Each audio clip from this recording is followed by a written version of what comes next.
The Iranians shot down an American surveillance drone.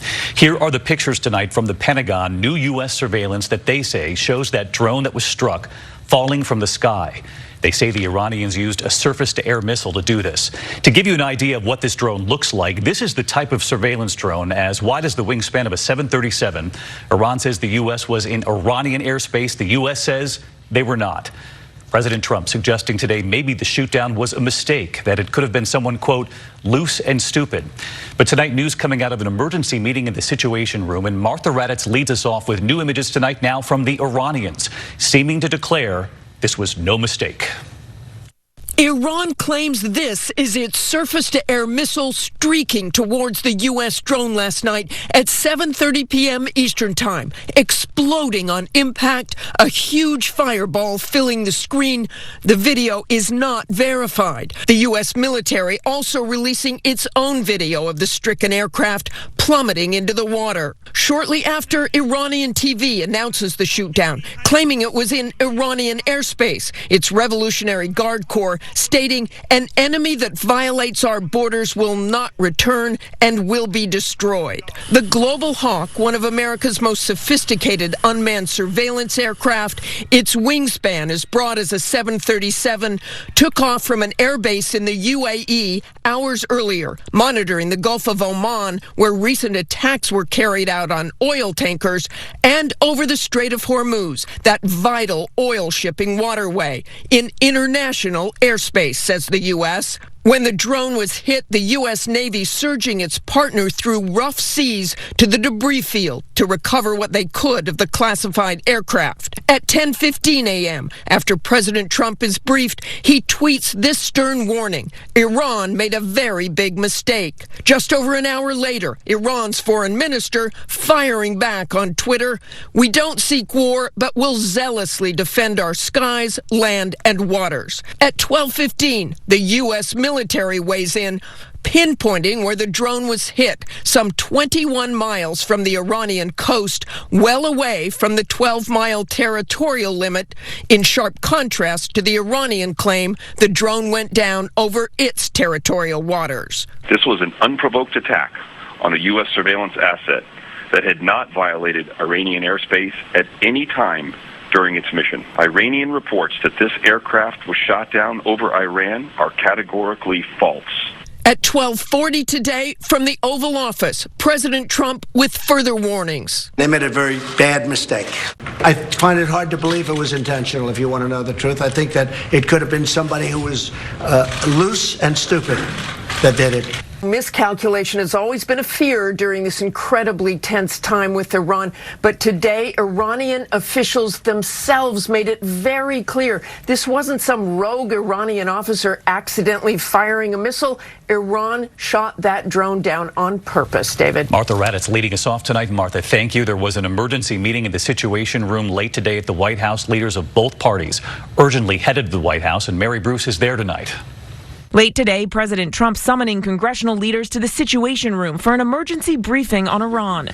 House Speaker Nancy Pelosi with a warning. I don't think the president wants to go to war. There's no appetite for going to war in our country. Many Republicans are also urging caution. Continue doing what we're doing. Military restraint. Maximum pressure otherwise. But some of Trump's top allies are encouraging the president to do more. Senator Lindsey Graham says Iran needs to get ready for some, quote, severe pain. All I can tell you, if you're not willing to stand up to aggression, you're going to get hurt. Here's what I believe about Donald Trump. He's a deal maker. He's trying to avoid conflict. But this is truly a defining moment for him. But the president says he's not being pressured into a conflict by his own team. Do you feel like there are members of your administration who are trying to push you into conflict? No, not at all. Not at all. In fact, in many cases, it's the opposite. But I will say, look, I said I want to get out of these endless wars. I campaigned on that. Trump also campaigned on ending the Iran nuclear deal, which he did last year. In just 24 hours ago, last night, the U.S. was within minutes of striking Iran, but President Trump suddenly stopping the strike before it could happen. When news of this broke today, President Trump at first today saying the U.S. was, quote, cocked and loaded, ready to target 3 different sites, saying he called it off with 10 minutes to spare. It was meant to be retaliation after Iran shot down that U.S. drone. So what was it? at the last minute that abruptly had the president halting the mission. ABC's chief global affairs correspondent Martha Raddatz leads us off. Just 24 hours after the drone shoot-down, which Iranian TV claims can be seen in this fireball, the U.S. military was minutes from striking back. They made a very bad mistake. Despite that mistake, and after a day of urgent Pentagon preparations, a stunning change in plans around 7 p.m. last night. The U.S. military was ready to launch warplanes and warships at Iranian targets until one final meeting between the president and members of his national security team, where Trump made his dramatic reversal against the advice, say sources, of National Security Advisor John Bolton and Secretary of State Mike Pompeo. Even some conservative voices on the president's favorite news channel were urging restraint. He knows it will define his administration. He knows that it doesn't serve American interests, but that people who work for him are pushing the United States into a position where war is very likely, if not inevitable. This morning, as Iran was displaying images of wreckage they say they recovered of the drone, Trump confirming overnight reports. At 9 a.m., tweeting that 10 minutes before the mission was to be launched, he changed his mind. We were cocked and loaded to retaliate last night on 3 different sites. When I asked, how many will die? 150 people, sir, was the answer from a general. Trump later telling NBC he stopped it because it would not have been a proportional strike. And I didn't like it. I didn't think it was proportionate. The Iranians claimed today that they, too, made a humanitarian decision, deciding not to shoot down a manned U.S. P-8 surveillance plane they claim was in Iranian territory. A P-8, which usually has a crew of 8, was in the region, taking this image of the drone falling into the water, but was in international airspace. House Speaker Nancy Pelosi relieved, saying she's glad the president held back. Take a listen. A strike of that amount of collateral damage would be very provocative, and I'm glad the president did not take that. But it was passengers aboard commercial aircraft who appeared to be in the greatest danger over the Gulf of Oman, with a flight track showing the missile passing just miles in front of a civilian Qatar Airways flight. This is completely irresponsible action by the Iranians to shoot a missile just miles in front of a commercial airliner.